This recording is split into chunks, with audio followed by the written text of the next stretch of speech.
morning, Stéphane. Bonjour Robert, bonjour Anan. Well, it's another lovely week. And today you're talking about what happened to the Angolan Stéphane, aujourd'hui, vous nous parlez de ce qu'on a appelé le miracle économique angolais. Mais aujourd'hui, rien ne va plus.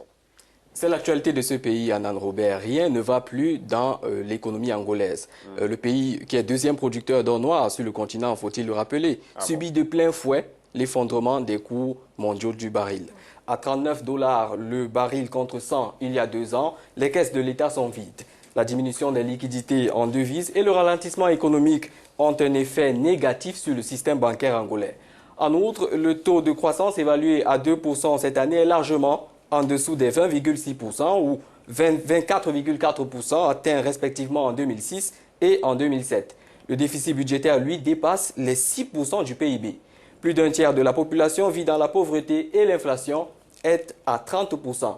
À noter également que l'État, très corrompu et endetté, a de la peine à boucler les fins de mois et à assurer des services publics aussi basiques que l'entretien de la salubrité urbaine. On l'a vu récemment avec la crise des ordures à Luanda. Mais ce qui est encore plus grave et qui sonne résolument mal dans un pays doté d'immenses richesses, c'est l'intention affichée par Luanda dans un premier temps d'obtenir un prêt du Fonds monétaire international ensuite, avant que le président José Eduardo dos Santos ne revienne sur sa décision. Dans cette série de notes tristes, il est important d'ajouter cette étude du cabinet américain Mercer qui signale qu'à la suite de la baisse du Kwanza, la monnaie locale, Luanda, la capitale angolaise, a été détrônée à la tête du classement des villes les plus chères du monde pour les expatriés. Pour finir, les hommes d'affaires étrangers se font de plus en plus rares à Luanda.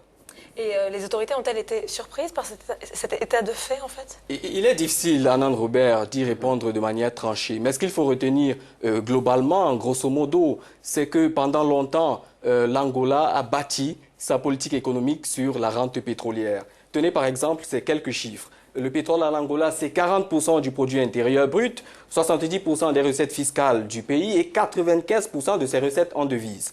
C'est énorme pour un pays au sous-sol béni par le ciel. On parle de gaz, de diamants, de fer, de phosphate, de cuivre, de manganèse, d'uranium pour ne citer que cela. Ce qui semble faire problème, c'est que le régime de Dos Santos, au pouvoir depuis plus de 30 ans, n'a pas su diversifier, nous insistons là-dessus, diversifier l'économie nationale.